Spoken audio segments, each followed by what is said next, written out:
어떤 사람이 여짜오되 주여 구원을 받는 자가 적으니이까?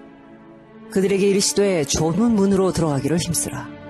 내가 너희에게 이르노니 들어가기를 구하여도 못하는 자가 많으리라. 여기에 분명한 명령이 있다. 주 예수는 들어가기를 힘쓰라 하고 말씀하신다. 힘쓰라는 말은 구원받고자 한다면 부지런히 수단들을 활용해야만 한다는 사실을 가르쳐주고 있다. 어떠한 사람도 자신의 힘으로는 죄 가운데 한 가지도 씻어 없앨 수 없다는 것은 의심할 나위 없는 사실이다. 그러나 만일 사람이 아무런 일을 할 수 없다면 결코 힘쓰라 라고 말씀하지 않으셨을 것이다. 우리로서는 아무것도 할 수 없다고 말하는 것으로 만족하게 하며 계속 죄 가운데 거하게 하는 종교가 있다. 분명히 알 수 있는 사실은 우리의 구원이 처음부터 끝까지 전적으로 하나님께 달려있다는 것이다. 또한 그와 마찬가지로 명확하게 알 수 있는 사실은 만일 우리가 잃어버려진 바 된다면 우리의 멸망이 전적으로 완전히 우리 자신에게 달려있다는 것이다.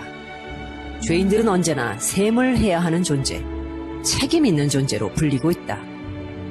힘쓰라는 말은 구원받기를 소원한다면 많은 역경과 힘든 싸움을 각오해야 한다는 사실을 가르쳐주고 있다. 특히 영적인 일에 있어서 수고 없이 거두는 결실이란 없다. 감각적이고 세속적인 마음은 매일의 투쟁 없이는 결코 영적인 속성으로 변모되지 않을 것이다. 십자가와 투쟁이 없이는 천국에 이룰 수 없다. 얻고자 하는 자, 힘써야만 한다. 힘쓰라는 말은 구원을 소원하는 것이 가치 있는 일임을 가르쳐주고 있다.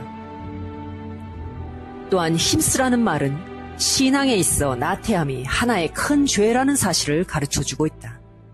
단순히 핑계로 동정심으로 넘겨버릴 그런 문제가 아니다. 이 말은 명백한 명령이다. 하나님의 법을 어긴 사람은 죄인이다. 그런데 보라, 여전히 꿈쩍도 하지 않고 앉아만 있다. 힘쓰라는 말은 좁은 문 밖에 있는 모든 사람은 매우 위험에 놓여 있다는 사실을 가르쳐준다.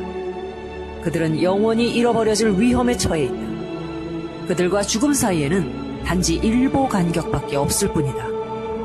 주 예수께서는 인생의 불확실함과 시간의 절박함을 알고 계셨다. 그는 죄인들이 영혼의 일을 지연시키지 않게끔 재촉하셨고 지체하지 않기를 간절히 원하셨다.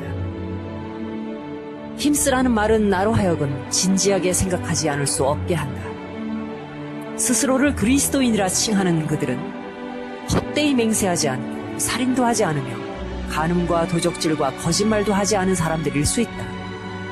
하지만 그들은 세상 일에 수고하고 애쓰고 일하며 그 외에 정말 중요한 일, 그 한 가지에는 결코 힘쓰지 않는다. 때때로 낙심이 될 때에만 예배하는 참석하는 사람들에 대해서는 어떻게 말해야만 할까?